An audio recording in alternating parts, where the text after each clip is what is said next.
Provavelmente não ouvimos uma infinidade de outros sons, nem sentimos as ondas de pressão durante a peristalse, durante os movimentos quase incessantes de contração, torção, puxamento e empuxo que ocorrem no trato intestinal, principalmente ao longo do processo digestório.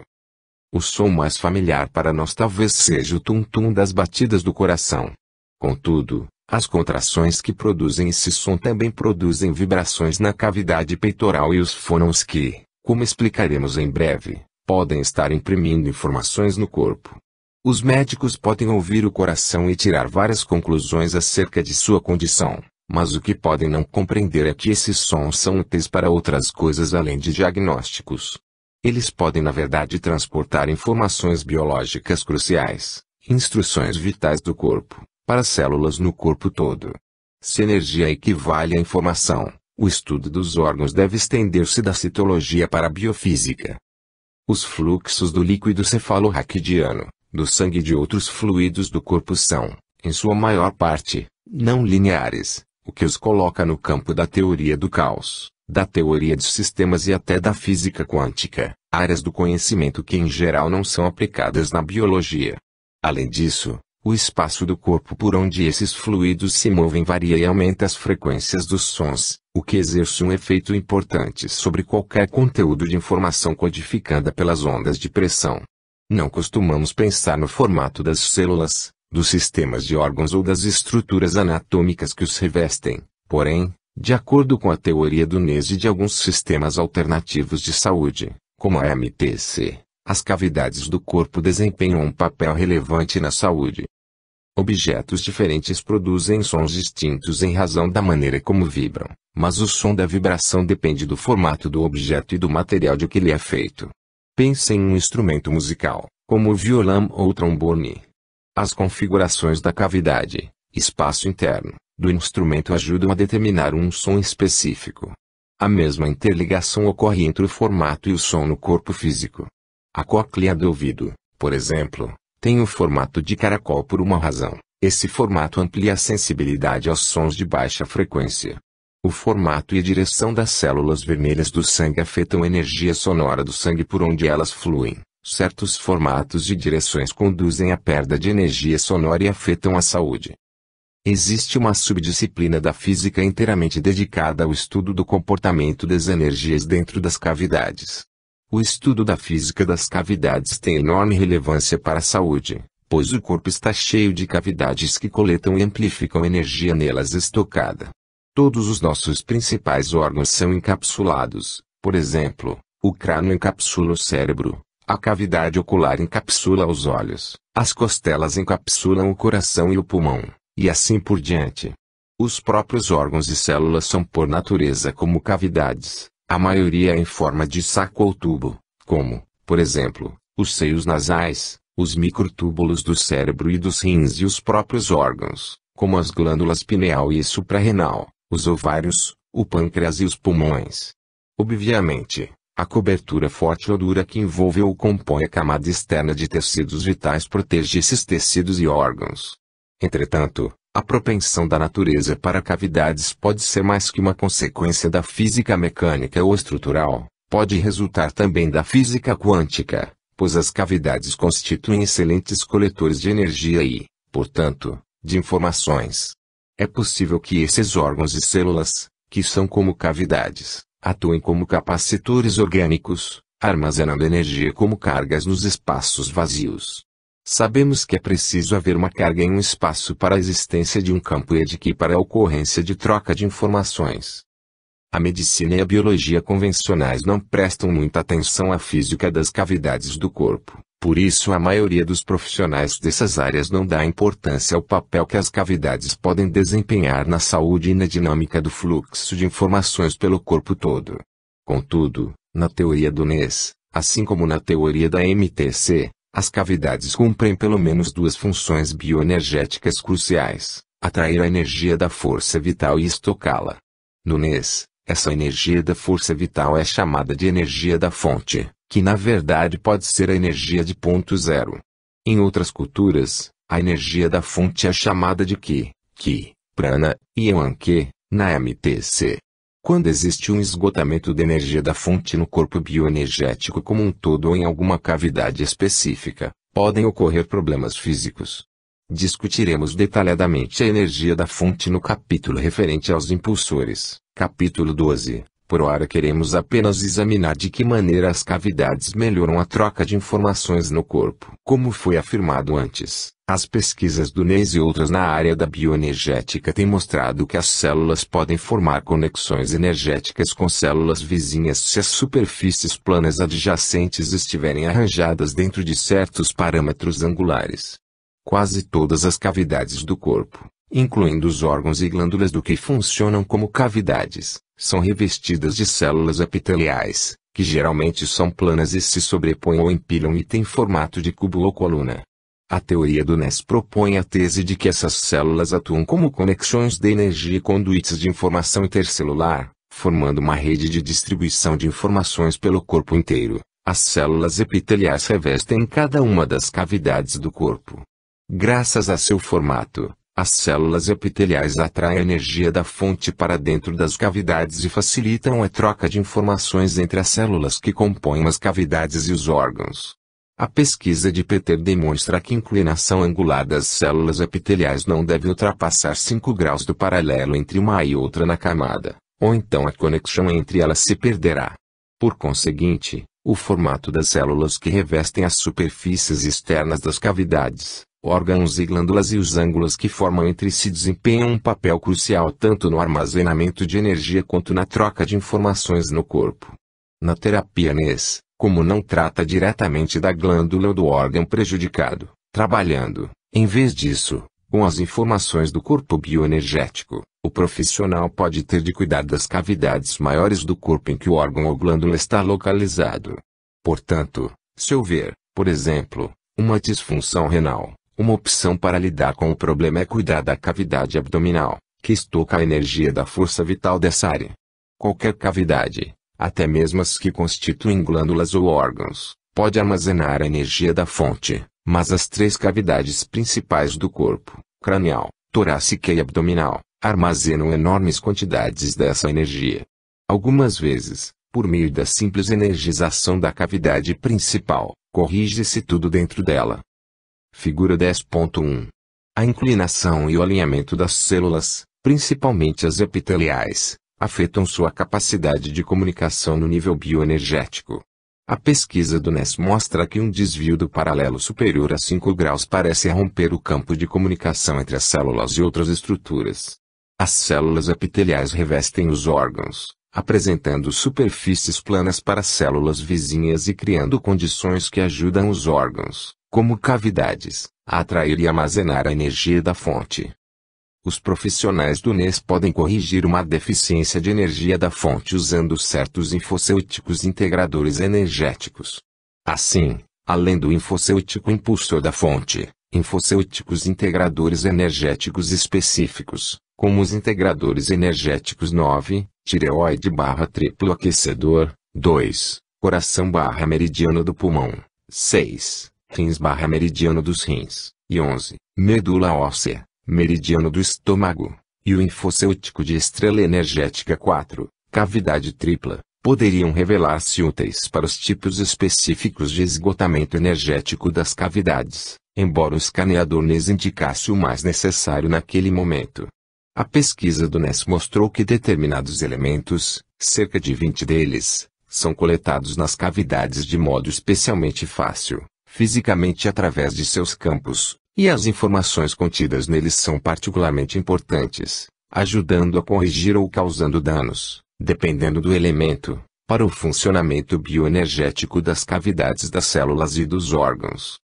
Alumínio, boro, cádmio, cálcio, carbono, cromo, cobalto, hidrogênio, magnésio, manganês, molibdênio, nitrogênio, oxigênio, fósforo, potássio, ródio, rutênio, escândio, silício, vanádio.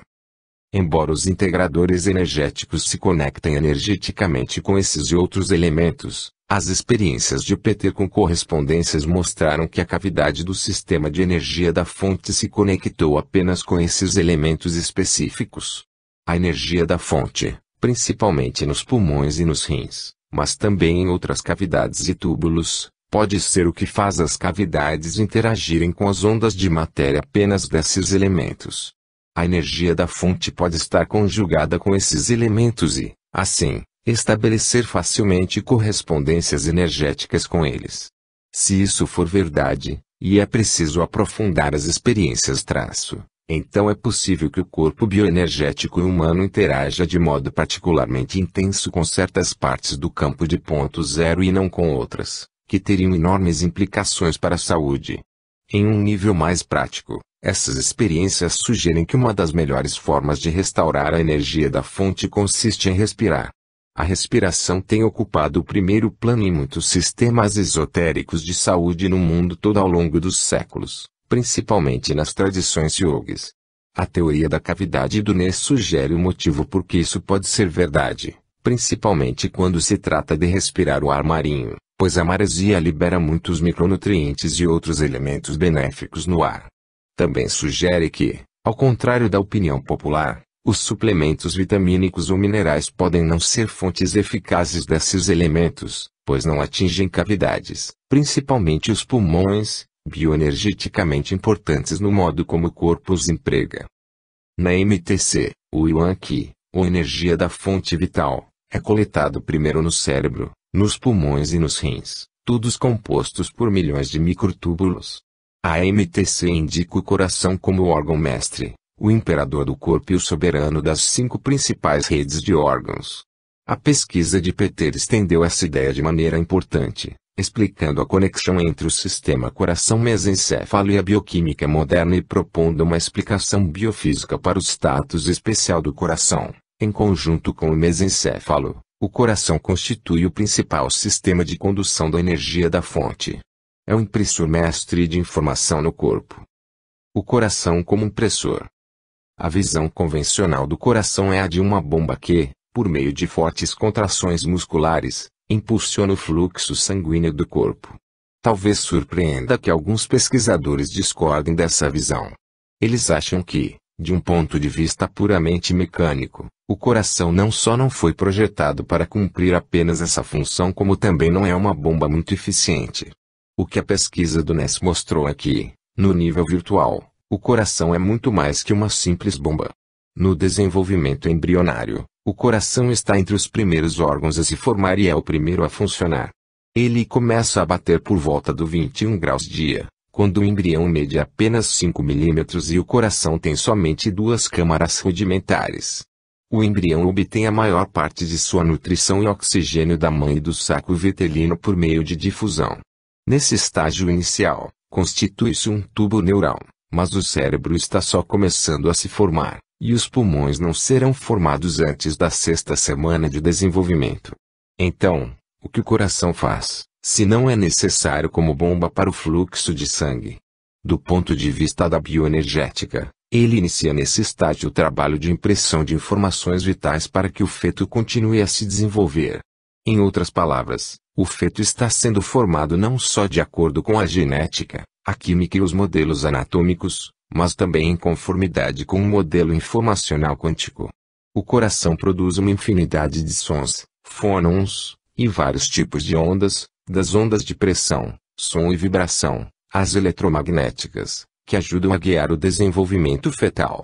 Na verdade, outros sistemas básicos do corpo, como a matriz do tecido conjuntivo e o sistema nervoso, imprimem informações, mas o coração é o principal impressor de informações para o corpo inteiro. Naturalmente, uma vez desenvolvido, o cérebro trabalha em conjunto com o coração para guiar o desenvolvimento. É interessante notar que as experiências de Peter com correspondências demonstram que o coração tem o mesmo tipo de energia que o mesencéfalo, que, de acordo com a biologia convencional, é conhecido por processar certos tipos de informação sensorial e por controlar partes do sistema nervoso autônomo. Por exemplo, ele controla o movimento. Contudo, a pesquisa feita por Walter Rudolphes, prêmio Nobel e um dos mais importantes fisiologistas da atualidade, detalhou funções do mesencéfalo antes desconhecidas ou pouco entendidas, como sua influência na circulação do sangue e na respiração. Além disso, A nova ciência da neurocardiologia mostra que o coração e o cérebro mantêm uma inegável conexão no nível celular, uma vez que o coração na verdade contém células neurais exatamente do tipo das do cérebro. Assim, as experiências de Peter com correspondências estão sendo corroboradas pela pesquisa alopática convencional. No NES, o coração e o cérebro também estão interligados energeticamente por meio de vários canais de integradores energéticos, como discutiremos em breve. Nosso objetivo aqui é ressaltar que constitui um equívoco supor que a única função do coração seja a de bombear o sangue. É possível que o coração seja uma espécie de segundo cérebro do corpo, como é sugerido em várias culturas, especialmente a chinesa. Como o coração pode trabalhar como impressor de informações. Toda vez que bate, o coração produz fortes ondas de pressão e fônons no interior de suas câmaras.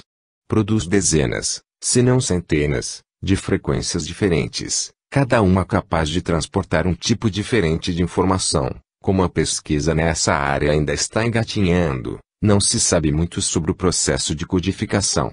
Os fônons possivelmente imprimem informações nos lipídios do sangue, que então são transportados por todo o corpo. É interessante notar que algumas estatinas e medicamentos para baixar o nível de colesterol apresentam um curioso efeito colateral, prejudicam a memória de curto e de longo prazo. Esse tipo de efeito colateral costuma ser ignorado porque a biologia convencional não conhece nenhum mecanismo que o explique. Mas faz sentido na teoria do NES, porque as informações impressas na gordura da corrente sanguínea podem atuar como uma espécie de sistema de armazenagem e recuperação de memória que abrange o corpo inteiro. Além disso, os fônons correm pelo plasma sanguíneo, transportando informações adicionais do sistema nervoso central para a hemoglobina, que também transporta oxigênio pelo corpo. O interessante é que as células vermelhas do sangue, que carregam hemoglobina, não têm DNA próprio, sendo portanto portadoras neutras de informações. Graças às pesquisas convencionais recentes, sabemos que os padrões do batimento cardíaco podem fazer um prognóstico sobre o estado geral de saúde.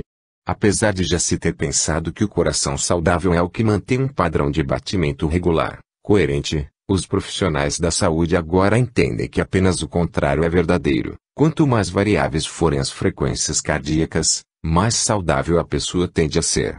Na verdade, a falta de variação do ritmo do batimento se tornou um dos indicadores do quanto a pessoa está doente. Contudo, os pesquisadores ainda não entendem inteiramente de que modo os tipos de batimento cardíaco e a variação de sua velocidade se correlacionam com a saúde, apesar da abundância de dados bioquímicos e bioelétricos do coração. Do ponto de vista da bioenergética, a variação do batimento cardíaco faz sentido, pois cada tipo de batimento codifica tipos específicos de informação no sangue, ou nos tecidos, como o conjuntivo, para serem transmitidos aos trilhões de células em todo o corpo. Quanto menor a quantidade de tipos de batimentos que o coração é capaz de fazer, mais comprometida fica a sua função informativa. Além da trilha onde a hemoglobina é impressa, existem 3 outras rotas possíveis de transmissão de informações. Alguns fônons podem sair das câmaras do coração e se espalhar pelo sangue no tecido conjuntivo como ondas de pressão. O coração também pode produzir pequena quantidade de elétrons livres, que são conduzidos eletricamente pelo sangue e saltam de uma molécula ionizada para outra. Por fim, o coração pode produzir e transmitir luz ultrafraca, ou fótons, caso se acredite que a luz é composta de partículas, que também transporta informações. As funções dos fônons, elétrons e fótons em ação nesse sistema de informações coincidem, propiciando redundância, que é crucial para os processos biológicos fundamentais. O fônon representa o método mais lento, porém mais confiável, de transmissão de informações. Sabemos, graças aos estudos da sonoluminescência, processo pelo qual o som é transmitido através da água produzindo luz, que os fônons não precisam de muita energia ou a utilizam pouco e que não são prejudicados pelos campos eletromagnéticos.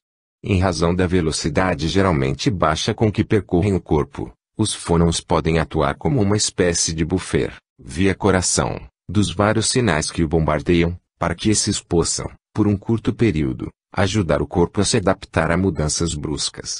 Se o corpo sofrer um trauma ou um estresse inesperado, Um aumento súbito da pressão dentro do coração pode emitir jatos de fônons, que, por seu turno, podem elevar a pressão sanguínea como parte do mecanismo de sobrevivência de lutar ou fugir. Quanto maior a pressão do sangue, no entanto, mais rápido os fônons se movem, podendo, em caso de necessidade, correr para todas as partes do corpo a fim de transmitir informações cruciais para as células. Será mesmo possível que ondas de pressão, frequências e fônons realizem o que estamos sugerindo? Estudos recentes de pesquisadores convencionais fundamentam essa ideia. Sempre se pensou que as moléculas de mensageiros químicos, como os peptídeos, têm de se conectar aos receptores das células para ativá-las ou desativá-las, basicamente fornecendo informações para que os receptores saibam o que fazer e quando. Entretanto, a psicofarmacologista Candace Pert, junto com outros pesquisadores, descobriu recentemente que o som pode ativar os receptores das células. Em outras palavras, o som pode agir em uma célula exatamente da mesma maneira que uma molécula bioquímica. Pert se refere à música em seu trabalho, mas essa abordagem pode ser aplicada a qualquer tipo de som coerente. Ela explica. A música, que é uma vibração padronizada, pode desviar-se do ligante e ressoar diretamente nesses receptores, células, interagindo como um peptídeo ou droga, ou uma emoção. A frequência vibracional das notas ativa os receptores, colocando em movimento todos os tipos de atividade celular. É dessa maneira que a música pode curar, interagindo diretamente com as moléculas de emoção para carregá-las com energia, estimular e fazer a pessoa sentir-se bem. Essas moléculas não estão só vibrando para causar mudanças pelo corpo todo, estão ouvindo umas às outras por meio da rede psicossomática, mente-corpo, da comunicação celular. Como se pode perceber, não ouvimos apenas com os ouvidos, mas com cada receptor de cada célula do binômio corpo-mente. Parodiando a música do filme A Noviça Rebelde, literalmente ficamos cheios de vida com o som da música. Essa é uma descoberta espantosa, que tem implicações estimulantes para a saúde bioenergética e corrobora a pesquisa do NES, mostrando que os padrões de fônons gerados pelos órgãos e processos fisiológicos podem ser considerados a música quântica do corpo. Como são emitidos pelos diversos órgãos, os fônons bombardeiam os sistemas do corpo com informações tão reais quanto os peptídeos que ativam as células. Os fônons que correm pelo corpo podem mudar a própria bioquímica do corpo. E a pesquisa sobre o modo como a variação do batimento cardíaco se relaciona com a saúde é só uma das áreas de estudo acadêmico que fornecem evidências sólidas da veracidade desses processos quânticos subjacentes. O magnetismo também exerce um papel na transferência de informações pelo corpo, embora esse papel não seja muito bem entendido, mesmo dentro do modelo NES. A ciência moderna vem demonstrando que o sangue tem propriedades magnéticas. Por exemplo, o sangue oxigenado é magnético polar, isto é, apresenta os eixos polares norte e sul, ao passo que o sangue desoxigenado é paramagnético, não tem polos. Pode ser que essa diferença de magnetismo do sangue atue como uma força impulsora para a circulação sanguínea. Sabemos também que o sangue tende a se espiralar através dos vasos sanguíneos, em vez de fluir de modo linear. A física quântica fundamenta muitos processos dinâmicos não lineares. Essas forças magnéticas opostas, bem como a dinâmica espiralada não linear do fluxo sanguíneo, podem contribuir para a circulação do sangue, em certo sentido fazendo-o bombear parcialmente a si mesmo, de modo que o coração não precise funcionar com uma única bomba.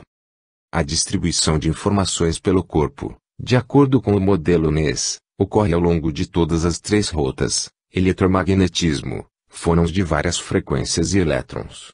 Esses são os mecanismos reais da transferência de informações, mas a informação em si é parte da dinâmica do corpo bioenergético, do plano virtual. Pensemos novamente no ingresso para a ópera. Necessitamos de um ticket real, em suporte de papel, no qual está impressa a informação virtual que lhe confere significado e utilidade. O que é exclusivo do modelo NES, embora tenha surgido na MTC, é a compreensão de que o sangue transfere informações do sistema nervoso central para todas as células do corpo por intermédio do coração, que funciona como o principal impressor dessas informações no sangue.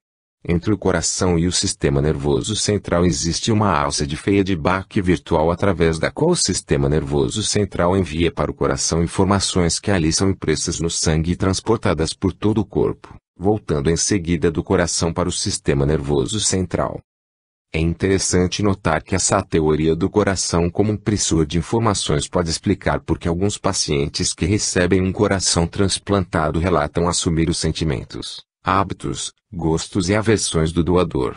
Conforme uma reportagem amplamente divulgada, por exemplo, uma mulher, Claire Sylvia, submeteu-se a um transplante de coração e, depois de algum tempo, começou repentinamente a gostar de filé de frango empanado e cerveja, duas coisas que nunca apreciara em particular. Ela depois descobriu que o doador do coração transplantado era um adolescente que morrera em um acidente de moto. Ele adorava filé de frango empanado e cerveja. Outros receptores de coração relataram consideráveis mudanças de atitude e a posterior descoberta de que tinham começado a falar e agir como os doadores. Os médicos alopatas, em sua maioria, não dão atenção a esse tipo de relato, mas a bioenergética fornece uma explicação perfeitamente lógica. Embora esteja no corpo de uma pessoa diferente, o coração ainda imprime vestígios de informações próprias do corpo, da mente e do espírito da pessoa que o doou. Retornemos, porém, aos efeitos mais fisiológicos do coração como impressor. A pesquisa do NES sugere que, se o fluxo coração-cérebro for bloqueado em qualquer direção, coração para o cérebro ou vice-versa, o corpo sofre as consequências. Por exemplo, se as informações enviadas pelo coração não forem processadas corretamente pelo cérebro, o fluxo na alça de feedback fica mais lento e o nível de energia dentro do cérebro aumenta, o que está associado a uma frequência maior de enxaquecas. À medida que o coração tenta sem sucesso enviar as informações, a sobrecarga de informação, energia no cérebro transborda e afeta os nervos sensoriais, o que pode amplificar a sensibilidade à luz e ao ruído em pessoas que sofrem de enxaqueca. Da mesma maneira, se o mesencéfalo enviar informações e o coração não as processar de maneira correta ou eficiente, a energia se acumulará lá e poderá provocar problemas cardíacos. Poderá também causar problemas sistêmicos por todo o corpo, porque o coração não receberá informações e portanto não poderá imprimi-las no sangue para uso das células. O corpo pode começar a perder a capacidade de se regular no nível sistêmico, ou seja, a perder o equilíbrio, homeostase. As informações bloqueadas ou corrompidas podem ser de um tipo específico, dependendo do problema no coração, de modo que os resultados podem ser sentidos apenas no tipo específico de célula que não está recebendo as informações de que precisa. Quando uma rota de informações fica bloqueada ou distorcida, o corpo procura uma rota menos direta ou eficiente para obter as informações para as células que necessitam. Contudo, se essa função do coração estiver comprometida, a mudança de rota geralmente não é uma opção, porque esse órgão é o principal impressor de informações para o restante do corpo. Os sintomas de um bloqueio das informações no coração podem agravar-se rapidamente à medida que as células perdem o acesso a informações fundamentais para a manutenção da vida. O coração é um órgão bioenergético tão importante que 3 linfocêuticos básicos nesse se destinam diretamente à correção do campo do coração no nível bioenergético holístico, além de muitos outros linfocêuticos que tratam diretamente de partes específicas do campo do coração. Existem outras maneiras de as informações serem codificadas para o uso do corpo, como, por exemplo, por meio das frequências e talvez até dos relacionamentos fásicos. Esses mecanismos bioenergéticos estão firmemente ligados aos integradores energéticos em particular, por isso os examinaremos no capítulo 13. Em cada um dos próximos 6 capítulos, apresentaremos aspectos específicos do corpo bioenergético. As interligações são espantosas, e poderemos fornecer apenas um vislumbre da intricada rede de informação e energia que é o ser humano. Iniciaremos com o grande campo e daí avançaremos para os impulsores energéticos, para os integradores energéticos, os terrenos energéticos e, por fim, as estrelas energéticas, nessa ordem. Sinopse de caso NES, Helen. Há 9 meses Helen vinha tendo fortes dores abdominais sem que o clínico geral descobrisse a causa. Em uma escala de 1 a 10, sendo 10 o nível mais intenso, ela classificou a dor no nível 8. Quando se consultou com o profissional do NES e naturopata Jason Sikowicz, o escaneamento revelou que a energia da fonte estava gravemente reduzida e o impulsor do estômago muito enfraquecido. Assim, ele tomou esses 2 infocêuticos diariamente durante 6 semanas. Quando voltou ao consultório de Sikowicz para novo escaneamento, relatou que a dor abdominal desaparecera. O novo escaneamento mostrou que o impulsor da fonte e o impulsor do estômago funcionavam perfeitamente. 11. Influências do grande campo. No verão de 2005, uma senhora chamada Ana enviou uma mensagem eletrônica para o escritório do NES perguntando sobre os infocêuticos. Explicou que levara a filha a um profissional do NES e lá aproveitara para fazer um escaneamento, que revelou que o seu corpo bioenergético estava mal alinhado com aspectos do grande campo. No NES, às vezes nos referimos ao grande campo como um aspecto da estrutura do corpo bioenergético para simplificar, mas na verdade trata-se de uma relação de alinhamento entre o corpo bioenergético e as energias e campos naturais da Terra e cósmicos. Quando essa interligação, ou outro item, chamado de polaridade, que veremos no final deste capítulo, fica distorcida, é preciso corrigir antes de tratar de outras áreas, uma vez que essa distorção tende a tornar menos precisas as leituras subsequentes do corpo bioenergético. Foi receitado a Ana um infocêutico alinhador do grande campo, e depois de alguns dias de uso ela notou a diferença. O que está acontecendo comigo é absolutamente espantoso, escreveu. Anne não fazia a menor ideia de como o infocêutico funcionava, mas o profissional do NES que respondeu ao e-mail deu uma explicação abrangente. Ela então escreveu de volta, relatando com mais detalhes as mudanças pelas quais estava passando. Entre os 2 e-mails, ela contou: minha memória melhorou e tem explosões de criatividade. Ana é uma artista que não produzia há algum tempo. Minha criatividade está inacreditável. Tenho vários projetos em andamento. Deixei de adiar os pagamentos das contas domésticas. Em vez disso, fiquei fanática por organização. Nunca fui organizada, e acreditava que, como minhas irmãs, havia herdado o gene familiar da desorganização. Comprei inúmeros livros na tentativa de aprender a ser organizada, mas eles não ajudaram. Também tenho gerenciado melhor os 3, durmo melhor, minha memória melhorou e estou mais bem-humorada. Eu poderia continuar citando as melhoras, porque a lista é grande. O infocêutico alinhador do grande campo faz justamente o que o nome indica, alinha um corpo bioenergético ao grande campo da Terra. O efeito consiste em estabilizar e organizar melhor o corpo bioenergético de modo a manter a pessoa aterrada, fazê-la sentir-se mais estável dentro do corpo físico. As pessoas cujo corpo bioenergético está gravemente desalinhado com qualquer um dos 3 eixos do grande campo da Terra podem apresentar a tendência de perder o foco e se tornar desorganizadas, o que se costuma chamar de cabeça de vento. Embora o infocêutico alinhador do grande campo afete diferentes pessoas de maneiras diferentes, o quadro de Anne constitui o caso clássico de ligação entre o alinhamento com o grande campo da Terra e um poder de concentração maior, bem como emoções e comportamentos menos erráticos, permitindo que os talentos, no caso dela, a criatividade, floresçam. Então, o que é exatamente o exame do grande campo no escaneamento NES? É uma análise do modo básico como o corpo bioenergético está colocado, ou direcionado, em relação aos 3 eixos principais de um campo natural maior da Terra, que o NES chama de grande campo. Os 3 aspectos do grande campo são os eixos vertical, equatorial e polar magnético. Nosso direcionamento em relação a esses 3 eixos está ligado a aspectos do estado emocional, à medida que a energia se move pela área do coração. O coração é o maior órgão emocional e sensorial do corpo, de acordo tanto com o NES quanto com a MTC. Entretanto, antes de descrevermos esses eixos de maneira mais detalhada, examinemos brevemente os tipos de campo que surgem da Terra ou que a permeiam e como eles podem nos afetar. Forças e campos da Terra. Os antigos chineses e os povos de muitas outras tradições antigas de sabedoria ensinaram que o corpo humano constitui um reflexo energético dos campos naturais. A ideia de o que está em cima é como o que está embaixo vincula o corpo às energias tanto dos céus quanto da terra. O subtexto de grande parte da visão da antiga medicina natural era ajudar os doentes a conquistar a harmonia entre o céu e a terra, para alinhar-se com os campos naturais e evitar os campos de estresse geopático que afetam adversamente as energias do corpo humano.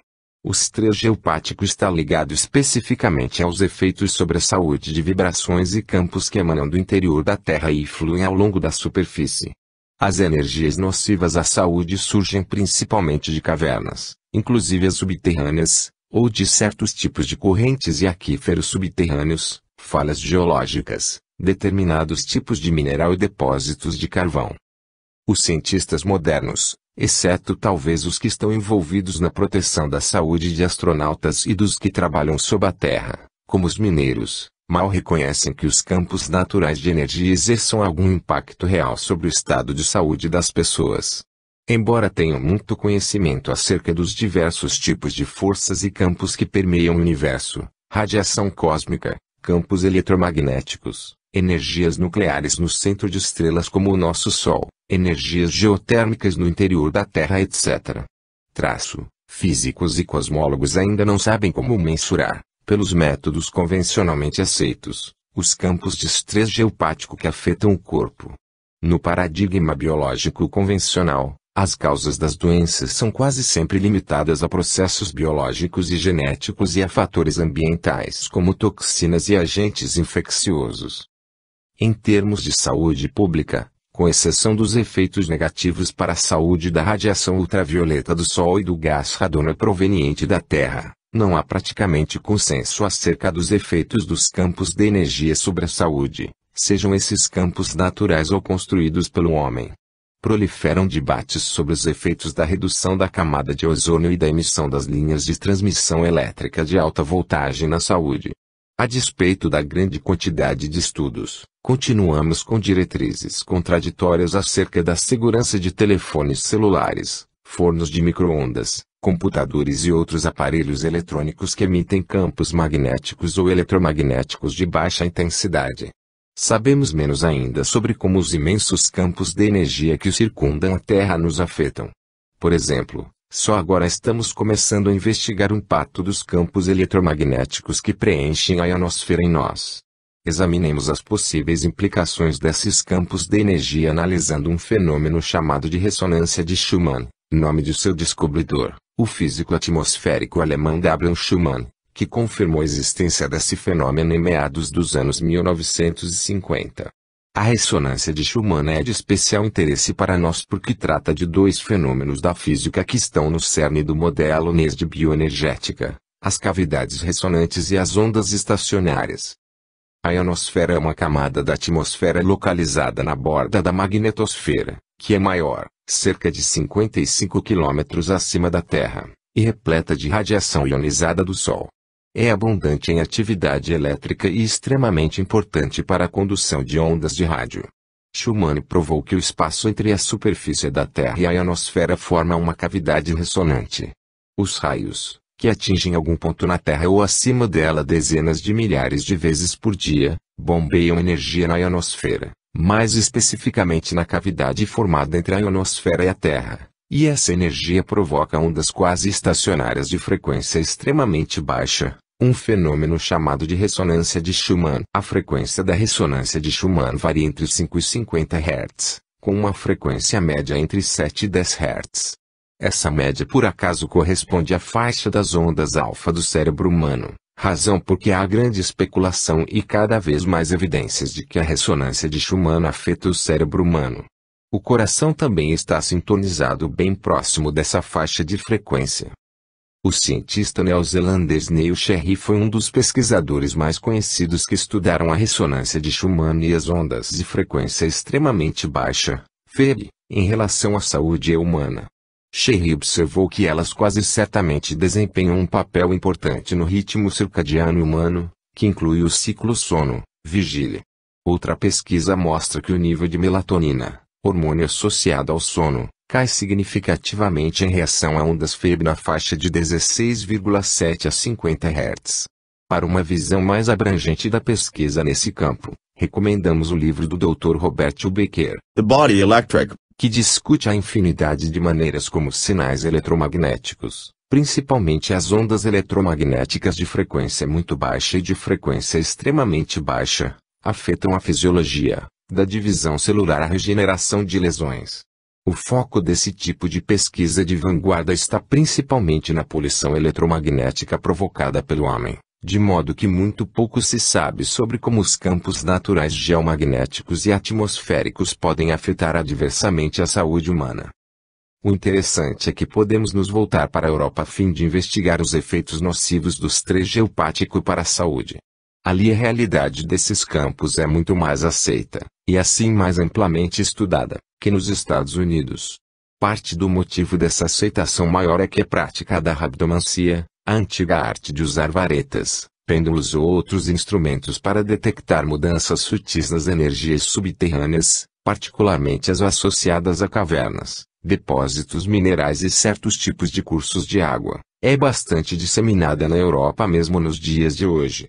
Os rabdomantes, utilizando vários métodos, mas atualmente usando em geral madeira ou varetas de metal como antenas para captar energias, podem detectar onde é o melhor lugar para cavar um poço ou prospectar petróleo ou minerais. As energias que os rabdomantes são capazes de detectar não são mensuráveis pelos padrões convencionais, por exemplo em termos de frequência ou amplitude, por isso a maior parte dos cientistas os ignora, bem como suas técnicas. Embora empresas modernas, principalmente as de mineração e de exploração de petróleo, empreguem seus serviços há décadas. Os rabdomantes e os profissionais do NES enfrentam os mesmos desafios quando se trata de obter a aceitação dos cientistas convencionais. Pode ser que os rabdomantes estejam, na verdade, fazendo um tipo de correspondência de conjugação ressonante, como a das experiências de Peter com correspondências. Os rabdomantes, assim como os praticantes de Feng Shui e outras tradições orientais de saúde, costumam advertir as pessoas a não morar perto de certos tipos de formações terrestres, como cavernas profundas, nem construir casa ou colocar a cama sobre certos tipos de cursos de água subterrâneos.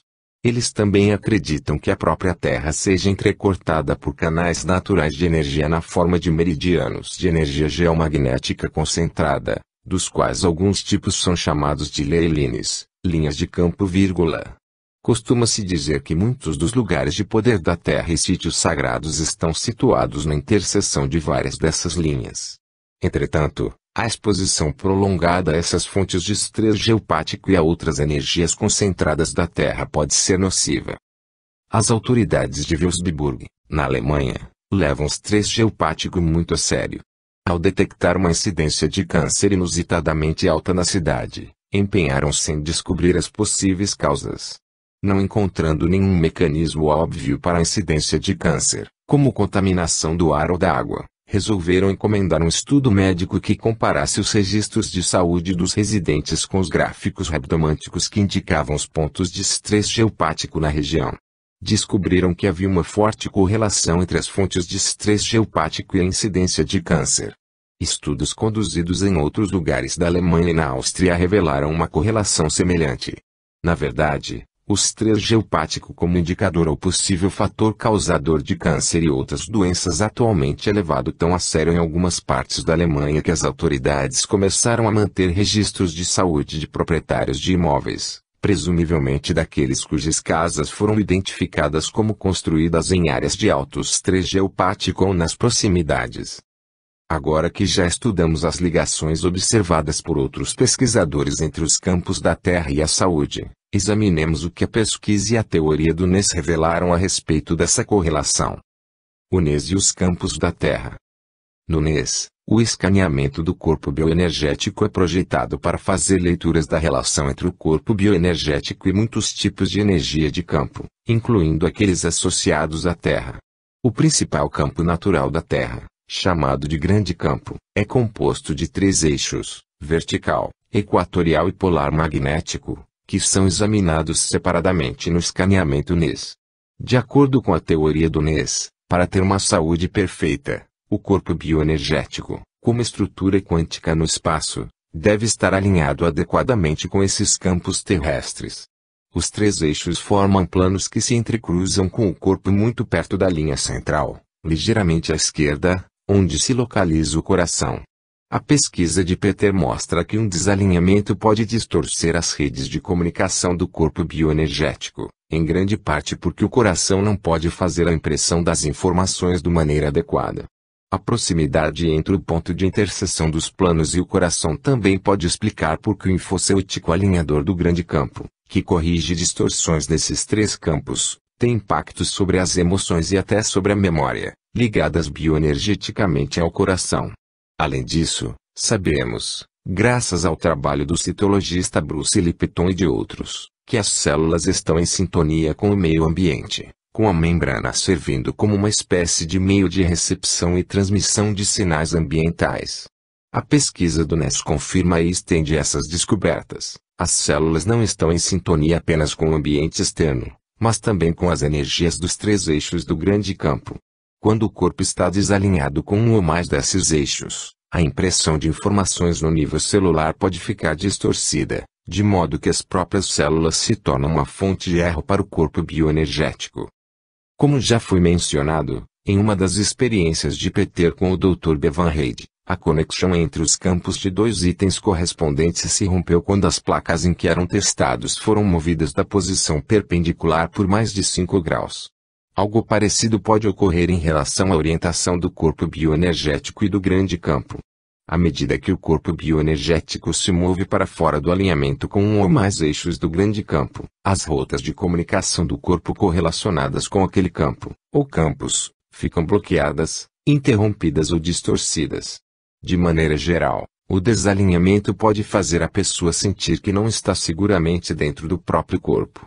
A consequência de não estar energeticamente assentado na Terra pode assumir uma infinidade de formas, mas geralmente está ligada à instabilidade, desorganização, pensamentos dispersos, perda de foco, impaciência, emoções erráticas e até insônia. Na verdade, um padrão de sono inexplicavelmente interrompido está energeticamente associado ao desalinhamento do corpo bioenergético com o grande campo da Terra. Mais especificamente, em termos de biologia e anatomia, as experiências de Peter com correspondências mostraram que o grande campo está ligado à função do sistema imune por meio da medula óssea amarela. Existem dois tipos de medula óssea, a vermelha e a amarela. A medula amarela se desenvolve nos ossos longos do corpo, principalmente os dos braços e pernas. Embora tenhamos mais medulas vermelhas na juventude, a amarela aumenta com a idade, preenchendo as cavidades dos ossos com tecido adiposo. A maioria das células sanguíneas vermelhas, das plaquetas e de certos tipos de células brancas é produzida apenas na medula vermelha, mas, em situações de emergência, como durante hemorragias intensas, a medula amarela pode transformar-se em medula vermelha. Ao envelhecer, a pessoa fica mais suscetível a infecções e cânceres, em parte porque tem menos medula vermelha e, portanto, menos células imunes, e mais medula amarela. Entretanto, quando surge uma infecção, a medula amarela pode converter-se em vermelha para aumentar o número de células imunes disponíveis para combater a infecção. A medula amarela é um tecido de armazenamento de energia porque é composta principalmente de gorduras. Em situações extremas, como um período de fome aguda, o corpo pode usar a medula amarela como fonte de energia e combustível. Porque existe uma conexão energética, uma relação conjugada ou correspondência, entre o grande campo e a medula amarela é uma das inúmeras perguntas sobre bioenergética que continuam sem resposta.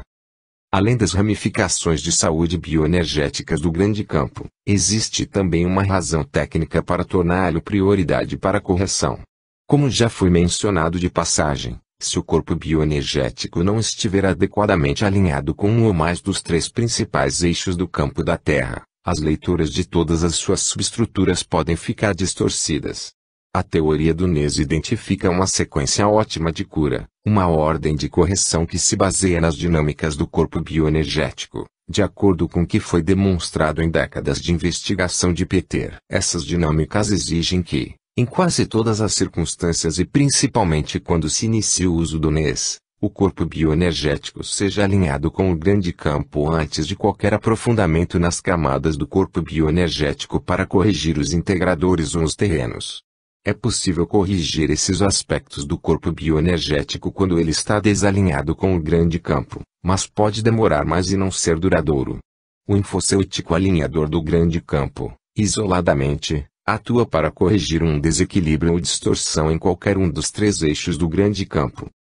Examinemos brevemente, agora, as características desses eixos. O eixo vertical.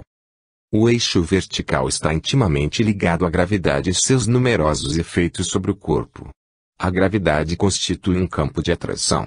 De todas as forças da natureza, a gravitacional é a mais fraca, e contudo é aquela com que estamos mais familiarizados, por ser a que mais facilmente sentimos. Quando uma pessoa sobe em uma balança para verificar o peso, o que a balança mede é a força com que o campo gravitacional da Terra atrai a pessoa. Quando se joga uma bola para o alto, ela volta para a Terra em vez de voar para o espaço em razão da atração gravitacional da Terra. Não é possível escapar da gravidade, embora, quanto mais distante da superfície da Terra, menos se sinta a sua força de atração. A NASA não tem feito uma enorme quantidade de pesquisas sobre o modo como a gravidade afeta o corpo, porque a falta dela, que os astronautas experimentam durante os voos no espaço, pode ter efeitos adversos sobre a saúde. Por exemplo, sem a constante atração gravitacional, os astronautas perdem massa óssea. O eixo vertical também está associado aos três geopático. Embora o NES não possa estabelecer uma correspondência direta entre causa e efeito nesse caso, Peter descobriu que existe uma forte correlação bioenergética entre o eixo vertical do grande campo e o sistema nervoso humano. Entre os sintomas mais comuns de distorção do grande campo está o padrão de sono interrompido. Como já foi mencionado, há evidências de que o ritmo circadiano humano, nosso senso biológico interno de tempo, o relógio biológico, está ligado sutilmente à ressonância de Schumann, de modo que não constitui um salto muito grande pensar que o grande campo da Terra também influencia o relógio biológico. A pesquisa do NES mostra, além disso, que o impulsor do sistema nervoso está energeticamente ligado às ondas cerebrais, especificamente as ondas alfa e delta e as ondas de baixa frequência predominantes durante o relaxamento e o ciclo de sono. Assim, em muitos casos em que os pacientes reclamam de ciclos irregulares de sono, o escaneamento NES revela que tanto o grande campo, especificamente o eixo vertical, quanto o impulsor do sistema nervoso estão em desequilíbrio. O eixo equatorial. O eixo equatorial é associado à rotação da Terra. Em termos de saúde bioenergética, está ligado ao modo como o corpo reage a elétrons e cargas iônicas como aquelas associadas ao oxigênio e hidrogênio, de maneira que está intimamente ligado à função da célula e, assim, ao funcionamento fisiológico normal.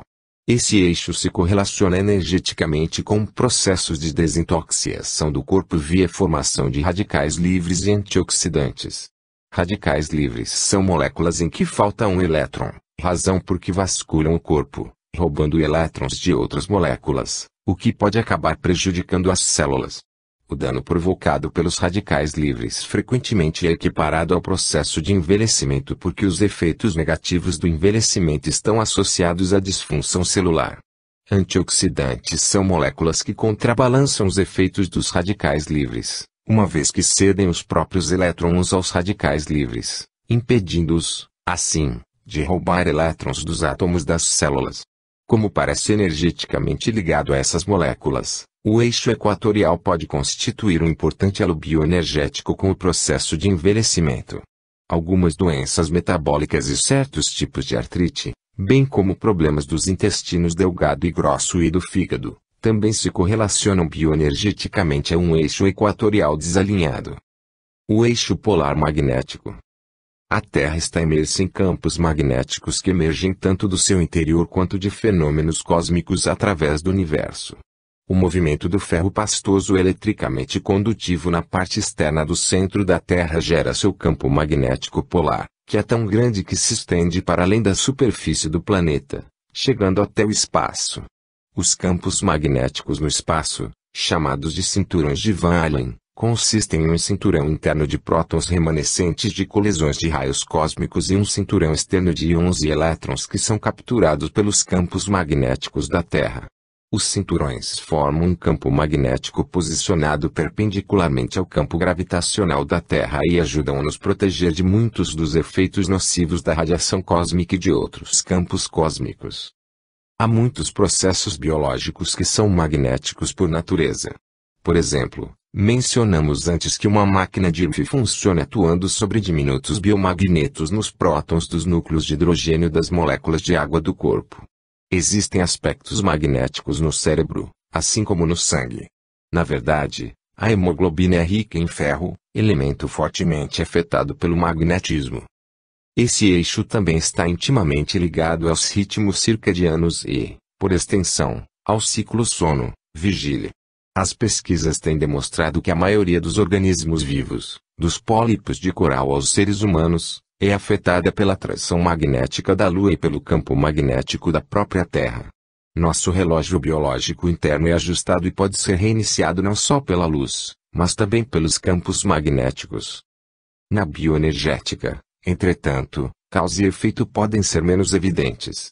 As pesquisas do NES têm demonstrado que, quando o corpo bioenergético está desalinhado com o eixo polar magnético, podemos enfrentar problemas cuja causa não parece estar ligada ao magnetismo. Por exemplo, podemos ter problemas de regulação térmica, colapso no modo como o nosso corpo cria e distribui calor. Embora os campos magnéticos externos ao corpo, tanto os estáticos quanto os flutuantes, estejam relacionados a problemas de saúde, inclusive ao câncer, a ciência convencional se abstém de emitir julgamentos porque os estudos epidemiológicos com seres humanos têm sido inconclusivos e a física parece ambígua. Os campos magnéticos, como aqueles das linhas de energia de alta voltagem ou os campos naturais em torno da Terra, são considerados fracos demais para romper os elos químicos das moléculas do corpo ou mesmo para aquecê-las. Contudo, recentemente os bioquímicos descobriram evidências de que os campos magnéticos não são tão inócuos como se pensava. Segundo o que foi relatado na revista New Scientist em 2002, bioquímicos descobriram que proteínas do corpo podem atuar como imãs e que campos magnéticos externos constantes podem forçá-las a se curvar. Se o mesmo acontecer na membrana das células vivas, os campos magnéticos poderão apresentar um grande número de efeitos indiretos, como a redução na velocidade de transferência de íons e a interrupção da sinalização celular. Embora ainda não se tenha chegado a uma conclusão acerca dos efeitos dos campos magnéticos sobre a saúde em geral, as pesquisas do NES têm demonstrado que, para ter a saúde bioenergética ideal, o melhor é que o corpo bioenergético esteja alinhado com o grande campo da Terra, incluindo o eixo polar magnético. O campo da polaridade. No NES, a palavra polaridade se refere a um campo eletrostático negativamente carregado que permeia o corpo físico, formado em parte pela atividade energética e biológica geral do corpo e desempenhando um papel vital na formação e no funcionamento do corpo bioenergético humano. As pesquisas de PT sugerem que o corpo bioenergético, assim como o corpo físico, prefere um campo com carga levemente negativa e que, quando a carga dos campos eletrostáticos está positiva demais, a exposição a eles pode ter correlação com o aumento da probabilidade de surgirem patologias. As pesquisas sugerem também que a principal ligação entre o campo eletromagnético da polaridade e o corpo físico se dá por meio das células-tronco da medula óssea vermelha. Biologicamente, essa ligação pode ser muito importante em termos de saúde porque as células-tronco da medula são precursoras de muitos tipos de células imunes. A polaridade é especialmente perturbada por viagens, principalmente as aéreas, e deve ser corrigida com o uso do infocêutico da polaridade no início de qualquer protocolo NES, porque o corpo bioenergético resiste à mudança em outras áreas enquanto o campo da polaridade não for corrigido. Como o grande campo quase sempre apresenta distorções quando a polaridade está distorcida, o infocêutico da polaridade também contém o infocêutico alinhador do grande campo. Então, se tanto o grande campo quanto a polaridade se mostrarem distorcidos no escaneamento, deve-se ingerir apenas o infocêutico da polaridade. Há muitas linhas de investigação que se pode seguir a respeito dos elos entre os campos naturais da Terra e cósmicos e a saúde, de modo que será preciso reunir especialistas de muitas áreas para detectar todos esses elos. As pesquisas do NES foram bem-sucedidas apenas em elucidar as ligações mais básicas, e o plano é continuar a pesquisa sobre si que é o mais importante, e negligenciado, aspecto da saúde bioenergética. Sinopse de caso NES, rosa. Rosa procurou o profissional do NES e médico naturopata Jason Sikskowicz porque há quase 5 anos sofria de crises severas de náusea e vômito. Os médicos fizeram baterias de exames ao longo dos anos, porém os resultados foram todos negativos, e jamais se identificou a causa de seu problema. Rosa tomou vários remédios que lhe foram receitados, mas nenhum ajudou muito. Quando ela consultou Sikskowicz, o primeiro escaneamento NES mostrou que tanto o alinhamento com o grande campo quanto o impulsor do fígado estavam distorcidos, este último gravemente.